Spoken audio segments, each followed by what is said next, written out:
Alamin ang latest weather update ngayon dito sa Sir Aris Official Weather News Today. Kasalukuyan ay nasa East Philippine Sea ang bagyo at wala pang direktang epekto sa kalupaan o sa parte ng ating bansa. Kasalukuyan, ang layo ng sentro ng bagyo ay nasa 915 kilometers silangan ng Central Luzon. Bahagyang lumakas ang bagyo habang ito ay nasa East Philippine Sea. Ngayon, ang lakas ng hangin malapit sa gitna ng bagyo ay umaabot sa 85 kilometers per hour. Samantala, ang pagbugso ng hangin ay umaabot sa 105 kilometers per hour.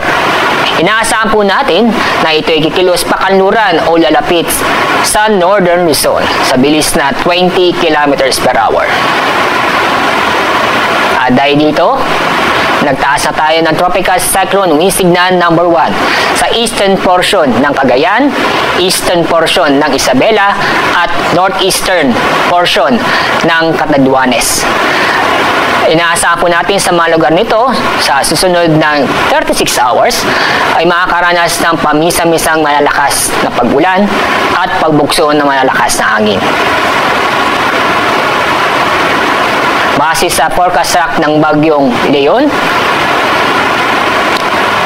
katulad na sinabi ko kanina, malayo sa kalupaan ang bagyong Leon.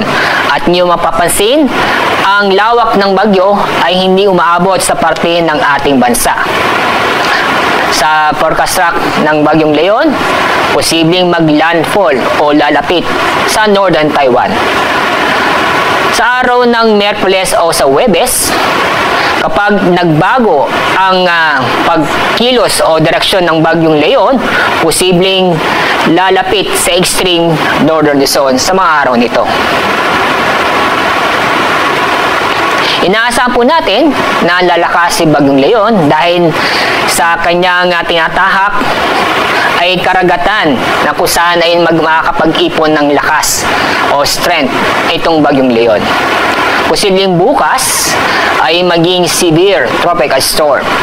Sa araw ng Martes, inaasahan po natin na abot sa typhoon category.